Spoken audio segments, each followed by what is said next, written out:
ராஜ்குமார் கிட்ட நான் சேர்ந்ததுக்கு மிக முக்கியமான காரணம் யாருன்னு கேட்டிங்கன்னா, பகுத்தறி பகலவன் தந்தை பெரியார் அவர்கள் தான். என்ன எனக்கு ஃபோன் பண்ணினது வந்து தந்தை பெரியார் திராவிடர் கழக தலைவர் கோவை ராமகிருஷ்ணன் தான் ஃபோன் பண்ணார். நம்ம தம்பி ஒருத்தர் வராருங்க, ஐயாவோட தொண்டர். நீங்கள் என்னென்னு பார்த்து என்ன முடியுமோ செய்யுங்க. ஏன்னா அவருக்கும் பெருசாக சினிமா பற்றியெல்லாம் தெரியாது ராமகிருஷ்ணனுக்கு. வந்தால் இப்படி ஆசிட்டிஸ் நீங்கள் சத்யராஜாவே வரணும். அதில் ஒரு பாட்டு வருது, அதில் மட்டும் பெரியார் கெட்டப்பில் ஒரு 4-5 ஷாட் வந்தீங்கன்னா போதும் அப்படின்னு சொல்லி பண்ணேன். எனக்கு வந்து ஒரு படம் நடிக்கல எப்படி வரும் அப்படிங்கிறது தெரியாது. கேரக்டர் ரோல் பண்ண ஆரம்பிச்சதுக்கப்புறம் கதாநாயகன நடிக்கலையாவது முழு கதையை சொல்லுவாங்க. இவங்க மியூசிக், இவங்க கூட நடிக்கிறவங்க கவுண்டமணி அண்ணன், செந்தில், அது இதுன்னு ஒரு ஒரு ஒரு பேக்கேஜ் இருக்கும். இப்போ கேரக்டர் ரோல் பண்ணிகிட்டு இருக்கீங்கள ஒரு 20 வருஷமாக வந்து நம்ம கேரக்டர் தப்பு இல்லாமல் இருந்தால் போய் நடிச்சுட்டு வந்துடுது, அவ்வளோதான். நானும் கூட அதுக்கு ஒரு பஞ்சு டயலாக் வச்சுருக்கேன். வால்டர் வெற்றிவேல் அமெரிப்படை காலத்தில் சினிமா என் கையில் இருந்தது, இப்போ நான் சினிமா கையில் இருக்கேன். அதனால் வந்து போனோமா வந்தோமா, அதுதான். சேரன் சார் கிட்ட கேட்டேன், எப்படி சேரன் சார் அது பண்ணாங்க? சரி, இவரே நிறைய எல்லா கேரக்டரும் ஒருத்தரே பண்ணுறதுங்கிறது ஓகே. நம்ம சார் கேமராவும் இவரே ஹேண்டில் பண்ணுறாருன்னா அது எப்படி ஹேண்டில் பண்ணிட்டு இந்த பக்கம் ஒரு கேரக்டர், அந்த பக்கம் ஒரு கேரக்டர் எல்லாமே இவர் பண்ணுறாரு அப்படின்னா அது எப்படி சாத்தியம்னு எனக்கு தெரியல. இவர் இது பெரிய கொடுமைங்க. நான் தெரியாதனமாக வில்லாதி வில்லன் ஒரு படம் டைரக்ட் பண்ணேன். அதுவே வந்து எனக்கு ஒரு 125 படத்தில் நடித்ததுக்கப்புறம் ஒரு படம் டைரக்ட் பண்ணல. அப்போ தான் நடிப்புங்கிறது எவ்வளோ சுகமான வேலைன்னு தெரிஞ்சது. நான் தான் ஏங்க ஒரு படம் டைரக்ட் பண்ணுறோன்னு விட்டீங்க. ஏங்க ஆர்ட் டைரக்டர் கலை வந்து பேசுவார், இது சோஃபா போடலாமா சேர் போடலாமா, கலை நீங்கள் தலைவரை கொஞ்சம் சோஃபா இருந்தால் பெட்டராக இருக்கும் அப்படின்னா நக்மாவோட காஸ்டியூமர் வருவார், சார் புடவை கொடுக்கலாமா சார் சுடிதார் கொடுக்கலாமா? அவங்ககிட்டயே கேளுங்க, அவங்களுக்கு தெரியாதான். சரி சுடிதார் கொடுங்க, சுடிதார் கொடுங்கன்னு டைலாக் எழுதலாமான்னு போகையில் ஹேர் ட்ரெஸ்ஸர் வருவார், சார் நக்மாவுக்கு கொண்டையா லூஸ் ஹேரா ஜடையா சார்? அம்மா அம்மா தேவையா உனக்கு டைரக்ஷன்? ஃபைட் மாஸ்டர் ரேம்பர் வாசிங்கார் வந்து, சார் நாளைக்கு எத்தனை ஃபைட்டர் வச்சுக்கலாம் அப்படிங்கிற ப்ரொடியூசர் ராம்நாத் நின்றுட்டே இருப்பார். 50ன்னு சொன்னால் அவரை வருத்தப்படுவாரா? ஒரு 10 சொன்னால் 10ன்னா ஸ்டண்ட் மாஸ்டர் வந்து, சார் 10 பேர் வச்சு எடுத்தால் நல்லா இருக்காது சார், கிராண்டாக இருக்காது பாரு. இவ்வளோ சிகலுக்கு நடுவில் படம் இதையெல்லாம் முடிச்சுட்டு மாமன் மகள்னு ஒரு படம் போகிறேன் நான், ஜோடி மீனா, மணிவண்ணன், கவுண்டமணி அண்ணன், குருதனவால் டைரக்ஷன், பொள்ளாச்சியில் அப்படியே சொர்க்கமாக தெரியுது.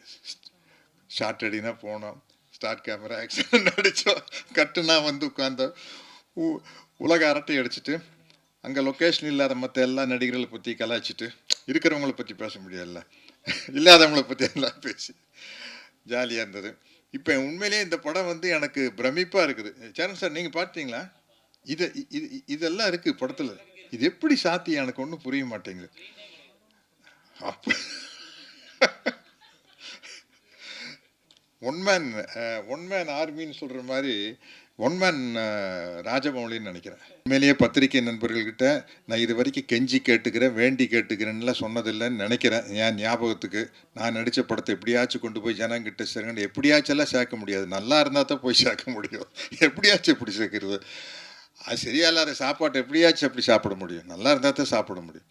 அது மாதிரி இந்த படத்தை வந்து எப்படியாச்சும் கொண்டு போய் மக்கள்கிட்ட சேர்க்குற பொறுப்பு உங்ககிட்ட இருக்குது. நம்ம என்னென்னா நம்ம லைம் லைட்டில் இருக்கிறவங்கள பற்றியே தான் எழுதிட்டு இருப்போம். அது இல்லை, அது எப்படி சினிமா ஒரு வியாபாரமோ, நாங்கள் நடிக்கிறது ஒரு வியாபாரமோ, அது மாதிரி பத்திரிகை ஊடக தொழில் எல்லாமே அது வியாபாரம் தான். வியாபாரங்கும் போது சினிமாவில் வந்து அதிக சம்பளம் வாங்குகிற நடிகர்கள் பற்றி எழுதும் போது தான் ஒரு சேலபிலிட்டி இருக்கும், அதை படிப்பாங்க. ஒரு கிசு வர்றதுனாலும் கூட அவங்கள பற்றி வந்தால் தான் இன்ட்ரெஸ்ட் இருக்கும்.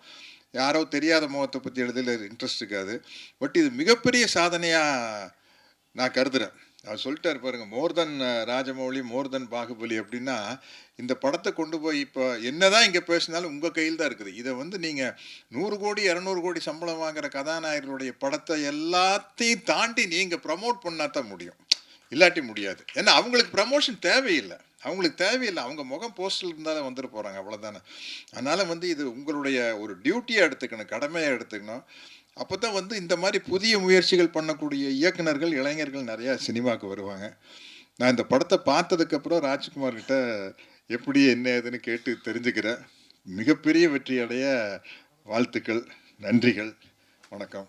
அவர் எங்கேயோ ஒரு இடத்துல ஒரு படத்தை எடுத்துகிட்டு அந்த படத்துக்கு ஆட்கள் வரல, கூட்டம் இல்லை, படத்தை தூக்கிட்டாங்க. முதல் நாளே நிறைய இடத்துல தூக்கிட்டாங்க. 2வது நாள் சில இடங்கள் மட்டும் ஓடுது, அதுவும் இன்றைக்கி எடுத்துருவாங்கன்ற காலகட்டத்தில் எனக்கு திடீர்னு அந்த படத்தை பற்றின செய்தியை ரோகிணி மேடம் சொல்கிறாங்க, சார் இப்படி ஒரு படம் பார்த்தேன், ரொம்ப நல்லா இருந்துச்சு, நீங்கள் அவசியம் பார்க்கணும் அப்படின்னு. அவங்க இவ்வளோ சொல்ல மாட்டாங்களே அப்படின்னு சொல்லி, சரி போட சொல்லுங்கள் பார்ப்போம்னு கேஷுவலாக போய் இந்த தேவி ஸ்ரீதேவி தேட்டரில் பார்க்குற அந்த படத்தை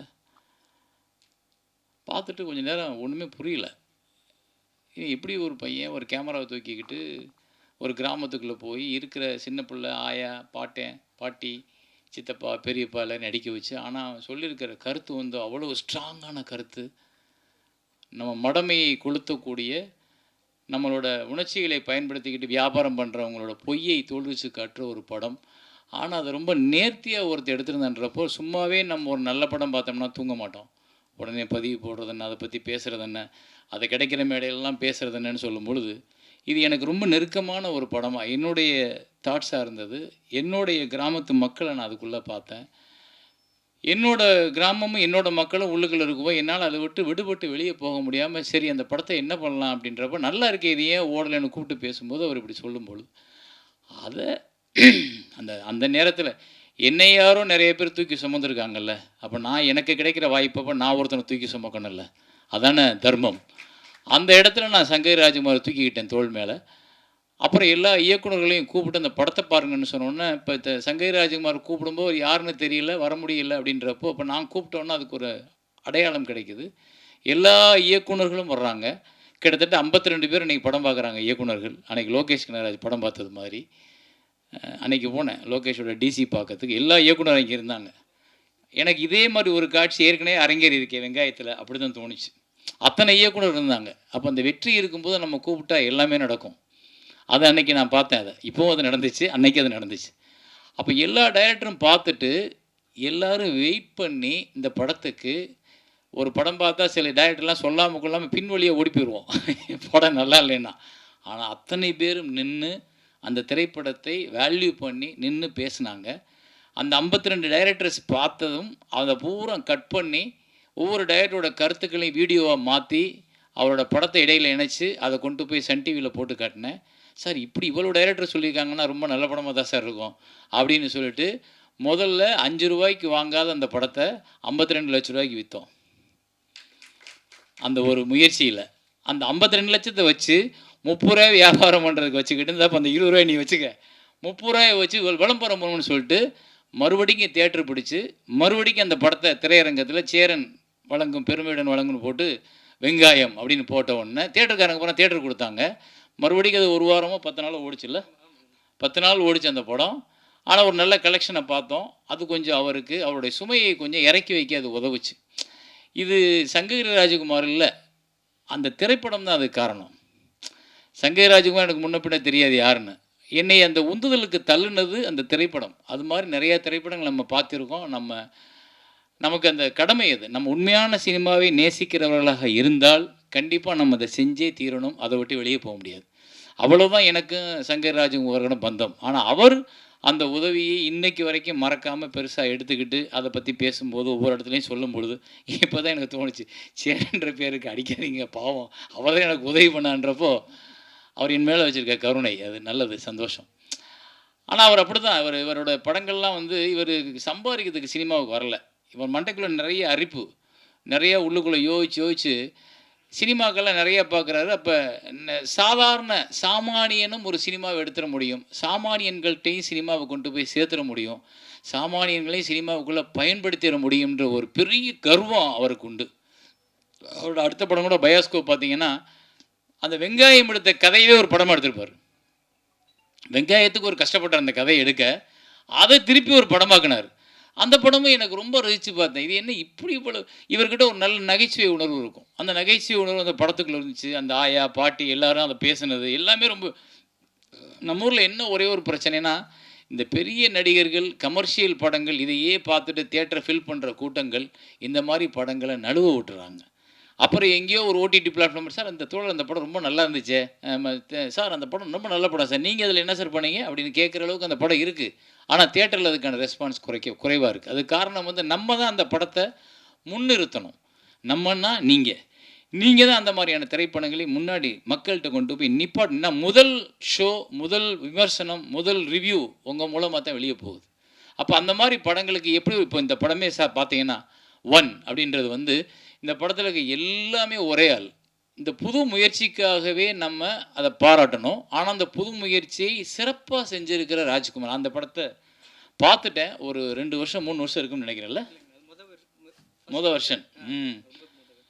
அப்போ நான் பார்த்துட்டு அந்த படத்தை பார்க்கும்போது எனக்கு என்னப்பா நீயே இவ்வளவையும் தூக்கி சுமந்துருக்கியே, எப்படி இது முடிஞ்சிச்சா, எப்படி? அப்போவே அவர் கொஞ்சம் நல்லா இருந்தது. ஆனால் அது இப்போ மறுபடியும் இன்னும் நிறைய மாற்றி ரீஷூட் பண்ண மாதிரி திருப்பி ரீஒர்க் பண்ணி சிஜியில் எல்லாம் எல்லாத்தையும் மாற்றி இப்போ இந்த அப்போ பார்க்கும்போது இல்லை, இப்போ இருக்குதெல்லாம். இதில் தொங்குறது நீங்கள் தான், மேலே இருக்குது நீங்கள் தான். அந்த மாதிரி படத்தில் வந்தீங்கன்னா இப்போ நம்ம ராஜ்குமாராக தெரிவார், ஆனால் வேறு வேற ஆளாக தெரிவார்.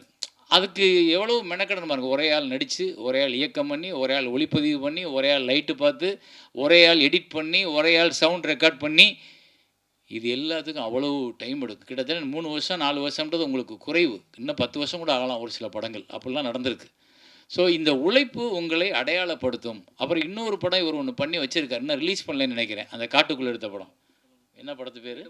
நெடும்பா. அதை நாங்கள் வந்து எங்கள் சீட்டு வச்சில் வாங்கி ரிலீஸ் பண்ணுறதுக்காக வாங்கினோம். அது ஒரு அற்புதமான படம். கண்ணீர் வந்துடும் கடைசியில். அது எல்லோரும் நடிச்சிருப்பாங்க. இவங்க அப்பா ஒரு தலை சிறந்த நடிகர். அவங்க அப்பாவை தான் எனக்கு வெங்காயத்தில் ரொம்ப பிடிச்சிச்சு. அந்த கூத்து பாட்டு பாடுறவராக இருப்பார். அந்த நடு ரோட்டில் மகளுக்காக பிச்சை எடுத்து ரோட்டில் நின்று பாடுவார். அந்த வேஷம் வந்து எக்ஸ்ட்ரானரி. அதே மாதிரி அவர் ஒவ்வொரு படத்துலையும் நடிக்கிறார். இப்போ கூட யாரோ ஒரு படத்தில் நடிக்க வச்சுருந்தாங்க, தண்டகாரண்யம். அதெல்லாம் பண்ணியிருந்தார்.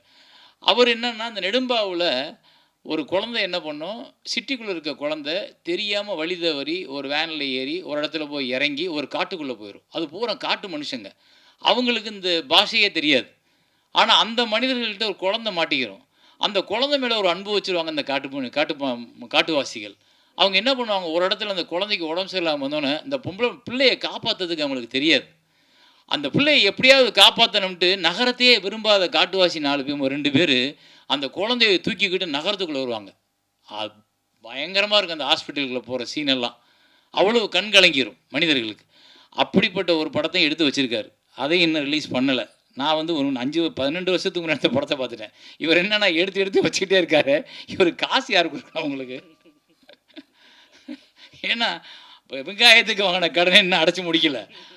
நீ அந்த ஆள் 2 பேரை கேட்டால் நாங்கள் கூட 2 படம் எடுத்துருவோம். அப்படி அவ்வளோ நெடும்பா ரொம்ப நல்ல படம் சார்.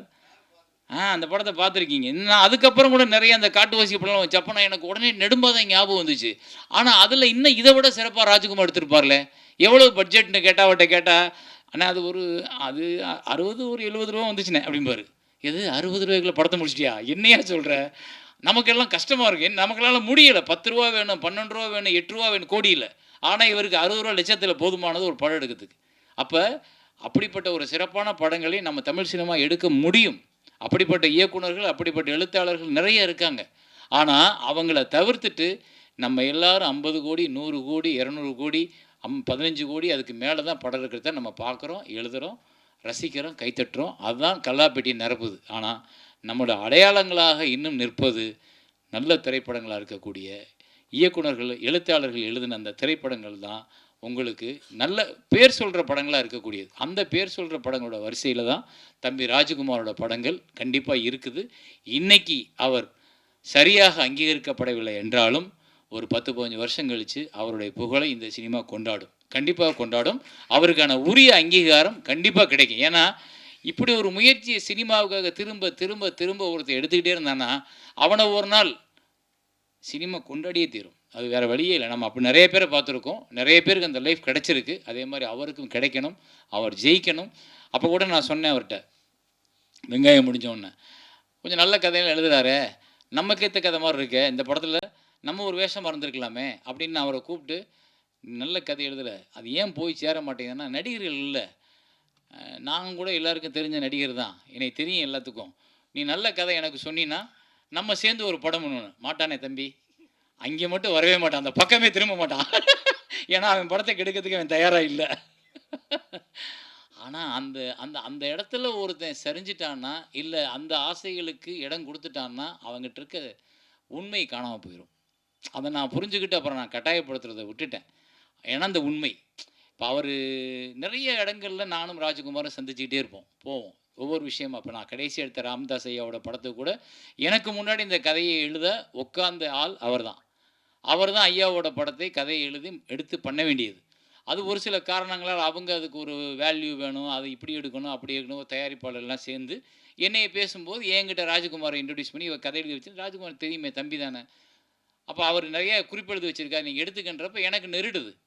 அவன் எடுக்க போகிற படத்தை, அவன் எடுக்கணும்னு நினச்சி எழுதின படத்தை நான் ஏன் எடுக்கணும் அப்படின்னு சொல்லிட்டு நான் ராமதாஸ் ஐயாட்டே சொல்கிறேன், தம்பி எடுக்கட்டும், நான் வேணால் சப்போர்ட் பண்ணுறேன் கூட. ஏன்னா அவன் ஒரு கனவு இருந்திருக்கும், அவனுக்கு ஒரு அடையாளம் வேணும், அவன் ஒரு அழகாக அந்த கதையை தொகுத்துருப்பான், அப்போ அதை போய் நான் எடுக்கணும்னா தட்டி பறிச்சது மாதிரி இருக்கும் அப்படின்னு நான் அவர்கிட்ட சொல்கிறேன்.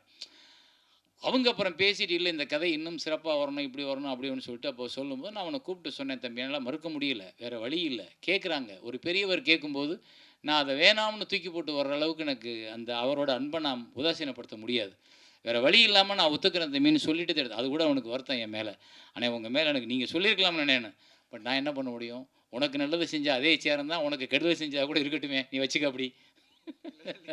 ஏன்னா அப்படி இடத்துல ஒண்டி நம்மளை தள்ளும். ஆனால் வேறு வழி இல்லை. இப்போ பாருங்கள், அந்த படம் உனக்கும் இல்லை எனக்கும் இல்லை யாருக்கும் இல்லாமல் போச்சு, கடைசியில் எடுக்கப்படவே இல்லை. அது அப்படியே ஒருத்தரோட உழைப்பு, இவரோட உழைப்பு கிட்டத்தட்ட ஒரு 2 வருஷம் இருந்திருக்கும், அந்த உழைப்பு மாறிச்சு. என்னோட உழைப்பு கிட்டத்தட்ட 1.5 வருஷம் இருந்திருக்கும். கிட்டத்தட்ட நாங்கள் வந்து ஒரு 15 பேர் அதுக்காக டீம் எல்லாம் போய் இடம் பார்த்து லொக்கேஷன் பார்த்து எங்கெங்கேயோ அலைஞ்சு காடு மேடெல்லாம் அந்த ஊரை கண்டுபிடி. ஏன்னா அவர் 1987 வரலாறு, 87லேருந்து நடந்த விஷயத்தை பூரா பதிவு பண்ணி இப்போ போனால் எல்லா இடத்துலையும் மாறும். 2026 87ஓட ஊரை வில்லேஜ் எங்கேயே தேடுறது. ஆனால் தமிழ்நாடு பூரா முழுக்க நாங்கள் அலைஞ்சு அந்த மாதிரி வில்லேஜையும் அந்த மாதிரி ரோடுகளையும் அந்த மாதிரி கண்டுபிடிச்சி ஆட்களை பூரா கண்டுபிடிச்சா அப்போ உள்ள ஆட்களோட தோற்றமே வேறு. இப்போ நீங்கள் ஆளே இல்லை, முகமே இல்லை, மாறி இருக்குது. அதை நாங்கள் பூரா ரெஃபரன்ஸை வச்சு அவ்வளோ 1.5 வருஷம் நாங்கள் அதுக்கான தீசிஸ் பண்ணி அவ்வளோயும் திரட்டி வச்சதுக்கப்புறம் அந்த படம் நடக்கலை அப்படின்னா அது எவ்வளோ பெரிய வழி பாருங்கள். அவங்க சொல்லலாம், நான் அவங்களுக்கு அந்த வேலை பார்த்த வரைக்கும் சம்பளம் கொடுத்துட்டேன்னு. சம்பளம் அல்ல எங்களோட தாட், நாங்கள் நினச்சது, நாங்கள் கற்பனை பண்ணது, எங்களோட மண்டைக்குள்ளே ஊர்ன அந்த கதை வெளியில் வந்துச்சுன்னா எனக்கு சம்பளமே கிடைக்காது, நான் கவலைப்பட மாட்டேன். ஏன்னா நான் அப்படிப்பட்ட ஒரு பைத்தியக்காரத்தனமான இயக்குனர். எனக்கு நான் எடுத்த படம் வெளியே வரணும், ஆனால் அது வரல, அது நின்றுச்சு. என்ன காரணம்? அப்பா அம்மையை சண்டை போட்டாங்க, படம் நின்று போச்சு. இப்போ அப்பா அம்மையை சேர்ந்துட்டாங்க, படம் இருக்கிற ஆள் இல்லை, என்ன பண்ணுறது? சிரிக்கிறார் ஒருத்தர் என்னை நினச்சி பார்த்து. இதுதான் அவலம். அது மாதிரி தான் சினிமா வந்து எங்கே நம்மளை தூக்கிக்கிட்டு போகும், எங்கே நம்மளை ஏமாற்றும், எங்கே நம்மளை உட்கார வைக்கும் தெரியாது. இந்த ஒன் கூட இவர் எடுத்த முயற்சிக்கு இவரை தூக்கிட்டு போகணும். பார்க்கலாம் இந்த சினிமா என்ன பண்ணுதுன்னு. தேங்க்யூ. ரொம்ப முக்கியமான ஒரு படம். என்ன நிறைய இந்த மாதிரி பிரம்மாண்டமான படங்கள்லாம் வந்திருக்கு. அதுவும் குறிப்பாக நம்ம இந்திய சினிமாவில் வந்து தொழில்நுட்ப ரீதியாக ஒரு முக்கியமான ஒரு மைல்கல்லை எட்டின படம் இது. நிறைய படங்கள் தொழில்நுட்பத்தில் வந்து ரொம்ப நுட்பமாலாம் பண்ணியிருக்காங்க. ஆனால் வந்து அதுக்கு பின்னால் ஒரு ஆயிரக்கணக்கான ஆட்களுடைய ஒரு தொழில்நுட்ப வல்லுநருடைய உழைப்பு இருக்கும், பெரிய பெரிய பொருளாதாரம் இருக்கும், பெரிய நிறுவனங்கள் இருக்கும். ஆனால் அது எதுவுமே இல்லாமல் ஒரு தனி மனிதனாக ஒரு பெரிய முயற்சியை வந்து ராஜ்குமார் தோழர் பண்ணியிருக்கிறாரு. அதுக்காக தான் நான் அது கூட வந்து நிற்கிறேன். ஏன்னா இது வந்து ஒரு சினிமா வந்து ஒரு காட்டுத்தனமாக நேசிக்கிற ஒருத்தன் வந்து, அதிலும் வெறுமையான சினிமாவை மட்டும் நேசிக்காமல் அதுக்குள்ளே இந்த சமூகத்துக்கு ஏதாவது ஒரு கருத்தை சொல்லணும் அப்படிங்கிற ஒரு அங்கலாய்ப்பு இருக்குல்ல, அப்படிப்பட்ட ஒரு கலைஞன். அதனால நம்ம துணை நிற்கணுன்ட்டு இந்த படத்துக்கு அந்த அடிப்படை தான் நான் கூட வந்து நின்னேன். ரொம்ப நீங்கள் படம் பார்க்கும்போது உங்களுக்கு புரியும், ஒரு நபராக வந்து இவ்வளோ வேலைகளை செய்ய முடியுமா அப்படின்னு சொல்லிட்டு. தமிழ் சினிமாவை நேசிக்கிற, இல்லை சினிமாவை நேசிக்கிற அத்தனை கலைஞர்களும் அத்தனை ஜாம்பான்களும் இந்த படத்துக்கு வந்து உறுதுணையாக நிற்கணும் அப்படிங்கிறத இந்த நேரத்தில் நான் வேண்டுகோளை விடுத்துக்கிறேன். அப்புறம் வந்து இயக்குனர் சங்கம் வந்து அன்றைக்கே சொன்னாங்க இவரை வந்து பயன்படுத்திக்கணும் அப்படின்னு சொல்லிட்டு. அன்றைக்கி நாங்கள் படம் பார்த்துட்டு இருக்கும்போது கூட சுப்பிரமணிய சிவண்ணா கூட சொன்னார், நீ விஎஃப்எக்ஸ் கம்பெனி ஆரம்பிச்சிருப்பா போதும் அப்புறம் அப்படின்னாங்க. அதெல்லாம் தாண்டி வந்து ராஜ்குமார் வந்து ஒரு மிக நுட்பமான நடிகர். நான் வந்து ஃபெட்னாக்கு போகும்போது அங்கே கூத்து பண்ணார்.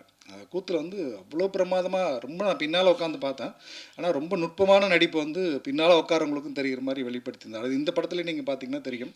ஒரு அவ்வளவு ஒரு தமிழில் வந்து நீங்கள் ரொம்ப பயன்படுத்த வேண்டிய ஒரு நடிகர் அவர். இந்த படத்தை இன்னும் வந்து தமிழ்நாடு திரைப்படக் கல்லூரியில் வந்து அந்த மாணவர்களுக்கு போட்டு காட்டி இவரை வந்து திரைப்படக் கல்லூரியில் வந்து ஒரு அங்கமாகவும் அந்த மாணவர்களுக்கு தொடர்ச்சியாக இந்த தொழில்நுட்பத்தை எப்படியெல்லாம் நம்ம கையாளணும் அப்படிங்கிறத சொல்லிக் கொடுக்குற ஒரு பணியையும் வந்து தமிழ்நாடு அரசு செய்யணுங்கிறத கேட்டுக்கிறேன். நன்றி, வணக்கம். பன் திரைப்படத்தை வந்து நேற்றைய முன்தினம் இங்கே இயக்குனர் சங்கத்துக்காக திரையிட்டோம். படம் முடிஞ்ச பிறகு ஸ்டாண்டிங் ஓவேஷன் கொடுத்தாங்க. எழுந்து நின்று எல்லாரும் கை தட்டணும் அப்படின்ட்டு இயக்குனர் சங்க தலைவர் சொல்லி எல்லாரும் எழுந்து நின்று 5 நிமிடம் கைத்தட்டி உட்கார்ந்தாங்க. அந்த இயக்குனர்களுக்கும் என்னுடைய மனமார்ந்த நன்றிகளை தெரிவிச்சுக்கிறேன். ஏன்னா இந்த படம் இதை எப்படி தொடங்கினேன் அப்படின்னு தெரியல. ஏன்னா அந்த படத்தை முடிஞ்ச பிறகு ஆர்வி உதயகுமார் சொன்ன ஒரே ஒரு வார்த்தை, தயவு செஞ்சு இங்கே யாரும் இவனை வந்து இந்த படத்துக்கு என்ன பட்ஜெட்டுன்னு கேட்காதீங்க. அப்படி ஒரு கேட்குறதே வந்து தவறான கேள்வியாக மாறிடும். அதை தவிர வேறு என்ன வேணால் கேளுங்க. ஏன்னா ஒரு 5-6 வருட உழைப்பு தான் இந்த படத்துக்கோட பட்ஜெட்டு. அது வந்து இந்த படத்தில் தெரியுது அப்படின்னு சொன்னார். நான் இந்த படத்தை எதுக்கு ஆரம்பித்தேன், எப்படி ஆரம்பித்தேன்னு எனக்கே மறந்து போச்சு. அவ்வளோ காலம் இந்த படம் எனக்கு பெரிய வேலையும் மன உளைச்சலையும் பெரிய உழைப்பையும் எடுத்துக்கிச்சு. இதுக்கு நடுவில் எத்தனையோ வேலைகளை நம்ம செஞ்சுருந்துருக்க முடியும். ஆனாலும் சரி, இதை கைவிட்டக்கூடாது, ஒரு கட்டத்துலையும் நம்ம கைவிட்டக்கூடாது அப்படிங்கிற ஒரே ஒரு நோக்கத்தில் உலகத்தில் யாரும் செய்யாத ஒரு பெரிய வேலையை கையில் எடுத்து தொடங்கிட்டோம். அது எந்த இடத்துலையாவது நிறுத்திட்டோம்னா அது நம்ம வந்ததே தெரியாமல், இப்படி ஒரு முயற்சி எடுத்ததே தெரியாமல் போயிருமே அப்படிங்கிற ஒரே உறுதியில் வந்து இதை முடிச்சிடணும் அப்படின்னு நினச்சேன். முடிச்சுட்டு இப்போ வர 21ஆம் தேதி அதை வெளியீட்டுக்கு கொண்டு வர இருக்கிறேன். இதில் எத்தனையோ இடையூறுகள், பயணங்களில் தடை எல்லாமே இருந்தாலும் இந்த வெளியீட்டுன்னு வந்து நிற்கும்போது நான் வெங்காயம் படத்தில் அனுபவித்த அந்த விஷயந்தான் எனக்கு ஞாபகம் வந்துச்சு. ஏன்னா எனக்கு கிடைச்ச அனுபவம் இந்த உலகத்தில் எந்த இயக்குனருக்கும் தயாரிப்பாளருக்கும் கிடைச்சிருக்காது. ஒரே படத்தை எடுத்து அதை ஒரு தோல்வியும் பார்த்து ஒரு வெற்றியும் பார்த்த ஒரே ஒரு படமும் இயக்குனர் நான் தான். முதல்ல நான் வந்து சேரனுக்கு முன் சேரனுக்கு பின் அந்த மாதிரி தான். வெங்காயம் படத்தை முதல்ல வெளியிட்டப்போ 2 நாள் 3 நாள் ஒரு 2 ஷோ 3 ஷோ யாருக்குமே தெரியாமல் அது வந்து வைண்ட் அப் ஆகி வந்துச்சு. அதுக்கப்புறம் சேரன் நான் பார்த்த பிறகு தான் அந்த படம் வந்து சன் டிவியில் பிஸ்னஸ் ஆச்சு. மறுபடியும் திரும்ப 100க்கும் மேற்பட்ட தியேட்டர்களில் வந்து திரையிடப்பட்டுச்சு. என்னென்னா ஒரே படம் இப்போ 2 படம், என்னோட முதல் படம் அப்படி நடந்துச்சு, 2வது படம் இப்படி நடந்துச்சுன்னா ஓகே, அதோட கண்டென்ட்டை பொறுத்து இது மாறி இருக்கும் அப்படின்னு நினைக்கலாம்ல. அப்படி இல்லாமல் ஒரே படம், ஒரே டைட்டில், ஒரே ஆர்டிஸ்ட், அதை சரியாக ப்ரொமோட் பண்ணி அந்த இடத்துக்கு கொண்டு போய் நிறுத்தினோம்னா அது எல்லாராலையும் கவனிக்கப்படுங்கிறதையும் பார்த்தேன். அந்த இடத்துல நம்ம தப்பு பண்ணோம்னா அது யாருக்கும் தெரியாமல் போயிடும் அப்படிங்கிறதையும் பார்த்தேன். அப்போ நீங்கள் வெங்காயம் படத்துக்கு நீங்கள்லாம் கொடுத்த சப்போர்ட்டு, நீங்கள்லாம் கொடுத்த ஆதரவு, நீங்கள்லாம் முதல் வாட்டி நீங்கள் படம் பார்த்தப்பவே இந்த பத்திரிகைகளில் கொண்டாடினது, இதெல்லாம் தான் அந்த படத்தை காப்பாற்றி சேரண்ணனுடைய பார்வைக்கு கொண்டு போய் அது வந்து வேறு மாதிரியான ஒரு இடத்துக்கு போச்சு. இப்போ இந்த படத்தில் எல்லா வேலைகளையும் செஞ்சு யாருடைய உதவியுமே இல்லாமல் எல்லா வேலைகளும் ஒரு மனிதனாக செஞ்சு, ஆனால் எல்லாத்துக்கும் ஆதாரமும் வச்சுருக்கிறேன். நான் செஞ்சு முடிச்சிட்டேன். முடித்த பிறகு இப்போ நான் வந்து எனக்கு இந்த வெளியீடு அப்படின்னு வரும்பொழுது தான் இப்போ மிகப்பெரிய கவலையும் அயற்சியுமா இருந்துச்சு. எப்பெல்லாம் ஏன்னா நம்ம இயக்குனர் ஒரு தயாரிப்பாளருக்கான மெட்டீரியலோடையே வாழக்கூடியவங்களாக இருந்தால் அதுக்கு தொடர்பான ஆட்களோட தொடர்பு இருக்கும். அது மாதிரியான இடத்துல நம்ம போய் ஒரு புழக்கம் இருக்கும். அது எதுவுமே நமக்கு இருக்காது. ஆனால் ஒரு தயாரிப்பாளர் நம்மளும் ஒரு பேரை வச்சுட்டு அதை வெளியிடணும்னு வரும்பொழுது இருக்கக்கூடிய பெரிய அயற்சி ஒன்று இருக்கு இல்லைங்களா? அதை தான் நான் ரொம்ப பயந்தேன். எல்லா வேலையும் நம்ம முடிச்சிட்டோம், படம் எடுத்துட்டோம், எடிட்டிங் பண்ணிட்டோம், கிராஃபிக்ஸ் பண்ணிட்டோம், டப்பிங் பண்ணிட்டோம், எல்லாமே நம்ம உட்காந்து பண்ணிட்டோம். இதை வெளியிடுறதுக்கு என்னடா பண்ண போகிறோம் அப்படிங்கும்போது தான் எனக்கு ஒரு பெரிய மலைப்பாக இருந்துச்சு. ஏன்னா ஏற்கனவே நான் ஒரு அடி வாங்கியிருக்கேன். அப்போ தான் அந்த தானு சார் படம் பார்த்தார். படம் பார்த்துட்டு ரொம்ப ஆச்சரியம். அவர் கொடுத்த எனக்கு ஆஃபர்லாம் வேறு வேறு ஆஃபர். அவர் வந்திருந்தால் அவர் வாயிலேயே சொல்லியிருக்கலாம். மிகச்சிறந்த ஒரு வார்த்தைகளை சொன்னார். அப்போ நான் ரிலீஸ் பண்ணுறேன் சார் அப்படின்ட்டு போய் நான் அவர்கிட்ட உட்காரும் பொழுது நான் எப்படி தயாரிப்பாளர், ஓகே, ஒரு டிஸ்ட்ரிபியூட்டர் எங்கே பிடிக்க போகிறோம், அதுக்கு மீடியாட்டர் யார், எந்த ஊருக்கு எங்கே நம்ம திரையரங்களை கொண்டு போய் சேர்த்த போகிறோம். ஏன்னா எல்லா படைப்புகளையும் கொண்டாந்துட்டு மக்கள்கிட்ட கொண்டு போய் சேர்த்தும் போது தான் பெரிய பிரச்சனையாக உருவாகுது. மக்கள்கிட்ட போய் சேரல, இல்லை இது மட்டும் நீ நல்லா ப்ரொமோஷன் பண்ணி நல்லா தேட்டர் போட்டிருந்தீங்கன்னா எல்லாம் சூப்பராக வந்திருக்குன்னு எத்தனையோ படங்களுக்கு நம்ம சொல்லி கேள்விப்பட்டிருக்கோம். அந்த மாதிரி இந்த 5-6 வருட கால உழைப்பை வந்து இந்த தேட்டர் கிடைக்காம, நம்ம சரியான டிஸ்ட்ரிபியூட்டர் கிடைக்காம நம்ம வந்து இந்த படத்தை வீணடிச்சிருவோமோ அப்படிங்கிற ஒரு கவலையில் தானு சார்கிட்ட நான் போய் சொல்கிறேன், சார் எனக்கு வந்து எப்படி ரிலீஸ் பண்ணுறது என்னன்னே ஒரு குழப்பமாக இருக்குது, நீங்கள் எனக்கு கொஞ்சம் கைட் பண்ணும் அப்படின்ட்டு. தானு சார் ஒரே ஒரு வார்த்தை தான் பிவிஆருக்கு ஃபோன் பண்ணார். பிவிஆருக்கு ஃபோன் பண்ணி நான் ஒரு ஒன் மேன் அப்படின்னு ஒரு படம் பார்த்தேன், எக்ஸ்ட்ராடினரியான ஒரு படம், ரொம்ப மிரண்டுட்டேன் அப்படின்னு. அதுக்கப்புறம் அவர் சொன்ன ஒரு 10 வார்த்தைகள் இருக்கு இல்லைங்க, அந்த 10 வார்த்தைகளும் சாதாரண வார்த்தைகளில் பொன்னெழுத்துக்களால் பொறிக்கப்படிய வார்த்தைகள் அப்படின்னு தான் சொல்லலாம். நீ போய் உடனே பிவிஆரில் போய் மீட் பண்ணுப்பா அப்படின்னாரு. அப்போவே அங்கேருந்தே கிளம்பி பிவிஆருக்கு போனேன். நான் போக யோசிச்சுட்டே போகிறேன். தானு சார் ஓகே, அவர் ஒரு ஒரு ஒரு கலைஞானி, அவர் ஒரு சினிமாவில் இத்தனை ஆண்டு காலமாக எத்தனையோ படங்களை வந்து எத்தனையோ கலைஞர்கள் உருவாக்குனவர். அது ஒரு நல்ல படத்தை காப்பாற்றணும், நல்ல படத்தை கொண்டு போய் மக்கள்கிட்ட சேர்த்தணும். இது உலகத்தில் யாருமே எடுக்காத முயற்சி. ஏன்னா வெளிநாடுகள்லாம் இந்த படத்தை நம்ம ஃபெஸ்டிவலுக்கெல்லாம் கொண்டு போகும்போது இப்படி ஒரு முயற்சின்னு சொல்லும்போதே ஆச்சரியப்பட்டு அப்படியே வாவ் அப்படிம்பாங்க. நம்ம ஊரில் அதை எப்படி எடுத்துக்குவாங்க? நம்ம ஊர் ஆடியன்ஸோட மனநிலை எல்லாத்தையும் ஒரு கேள்வியோட மனநிலையோடய அணுகிடுவாங்களோ அப்படிங்கிற பயத்தோடு நான் யோசிச்சுக்கிட்டே இருக்கேன். ஏன்னா பிவிஆருங்கிறது ஒரு கமர்ஷியல் ஒரு நிறுவனம். அது வந்து எது வியாபாரமாகுதோ அதை போட போகிறாங்க, எது காசு வருதோ அதை போட போகிறாங்க அப்படின்னு நினச்சிட்டு இவங்க இப்படி சொன்னால் என்ன சொல்லலாம்? இல்லை ஆர்டிஸ்ட் யாருன்னு கேட்பாங்க. இது ஆர்டிஸ்ட்டை வச்சு பண்ண முடியாது. ஏன்னா ஒரு கதாநாயகன், தெரிஞ்ச கதாநாயகன் இருந்தால் இந்த படத்தை வந்து உடனே மக்கள் வந்து பார்த்துருவாங்க. அப்படின்னா அது ஒரு தெரிஞ்ச கதாநாயகன், ஃபெமிலியராக இருக்கிற ஒருத்தர் அவரே கேமரா எடுத்துகிட்டு போய் அவரே எடிட் பண்ணி அவரே பார்க்க முடியாதுங்கிற ஒரு சூழல். அப்போ நான் பண்ணுறேன் அப்படின்னா எனக்கு இன்னும் ஃபேஸ் வேல்யூவோ எனக்கு யாருன்னே தெரியாது. இப்போ நான் தான் பண்ணி ஆகணுங்கும்போது வேறு வழி இல்லை, நானே இந்த ஒரு ஆள் நடித்த படம் அப்படிங்கிறதுனால இந்த அட்டம்ப்டை எடுக்க வேண்டியதாக போயிடுச்சு. இப்படி கேட்டாங்கன்னா பிவிஆரில் கேட்டாங்கன்னா என்ன சொல்கிறது? அக்செப்ட் பண்ணுவாங்களா? ஆர்டிஸ்ட் இல்லைன்னு சொல்லுவாங்க. எப்படி ரிலீஸ் பண்ண போகிறீங்க? பேனர் வேல்யூ என்ன? இதெல்லாம் கேட்பாங்களே அப்படின்ட்டு போய் உட்கார்றேன். சார் தானு சார் சொன்னார், இதுதான் என்னுடைய படம், ஒரு 5-6 வருட கால உழைப்பு, இந்த உலகத்தில் யாருமே எடுக்காத ஒரு முயற்சி. நீங்கள் எங்கே வேணாலும் செக் பண்ணி பாருங்கள், நெட்டில் இதெல்லாம் செக் பண்ணி பாருங்கள். நான் உங்களை நம்பி வந்திருக்கேன் சார், எனக்கு இது தேட்டரில் கொண்டு போய் நீங்கள் போட்டு கொடுக்கணும் அப்படின்னு. பிவிஆர் அலுவலகத்தில் உட்காந்துட்டு கொஞ்ச நேரம் அப்படியே அமைதியாக இருந்தாங்க, பார்த்துக்கிட்டே இருந்தாங்க. அவர் அசோக், பாலா, கதிர் அப்படிங்கிறவங்க உட்காந்து பார்த்துக்கிட்டே இருக்காங்க. சார், இந்த முயற்சி உலகத்தில் யாருமே எடுக்காத ஒரு முயற்சி, தமிழ்நாட்டில் நீங்கள் எடுத்திருக்கீங்க. எப்படி நீங்கள் தொடங்கும் போது உங்கள் அப்பா அம்மா, உங்கள் குடும்பத்தில் இருக்கிறவங்க, உங்கள் நண்பர்கள்லாம் சப்போர்ட் பண்ணியிருப்பாங்க. அப்புறம் உங்கள் இயக்குநர்கள் இங்கே இருக்கிறவங்களாம் சப்போர்ட் பண்ணியிருப்பாங்க. ஒவ்வொரு கட்டத்துலையும் ஒவ்வொருத்தர் சப்போர்ட் பண்ணியிருப்பாங்கல்ல.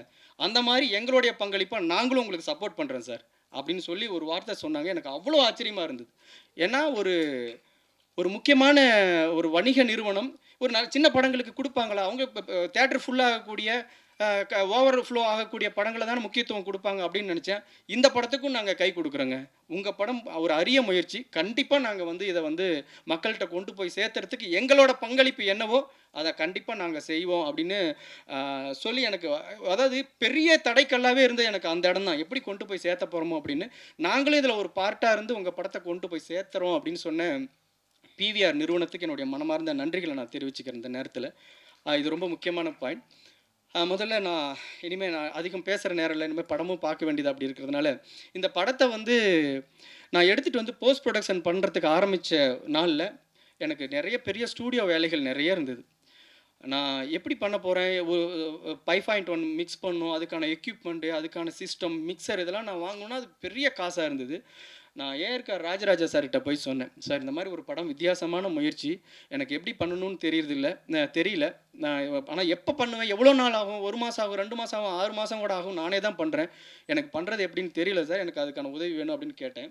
அவர் ஒரு கொத்து சாவி எடுத்து என் கையில் கொடுத்து, அவரோட ஸ்டூடியோவோட சாவி, எப்போ வேணாலும் நீங்கள் திறந்துக்குங்க, எப்போ வேணாலும் ஒர்க் பண்ணிக்கங்க, சிஸ்டம் ஆஃப் பண்ணிட்டு போங்க, உங்களுக்கு எப்போ வேணுமோ வந்து திறந்துக்குன்னு சொல்லி சாவியே கொடுத்தாரு. ஒரு 6 மாதம் என்கிட்ட தான் இருந்தது. அதனால தான் ரொம்ப முக்கியமாக நான் அவரை வந்து இந்த மேடையில் வந்து அவர் வரணும் அப்படின்னு சொல்லி நான் எதிர்பார்த்தேன். அந்த இடம் இல்லைன்னா நான் அதை தாண்டி வரது ரொம்ப கஷ்டமாக இருந்திருக்கும்.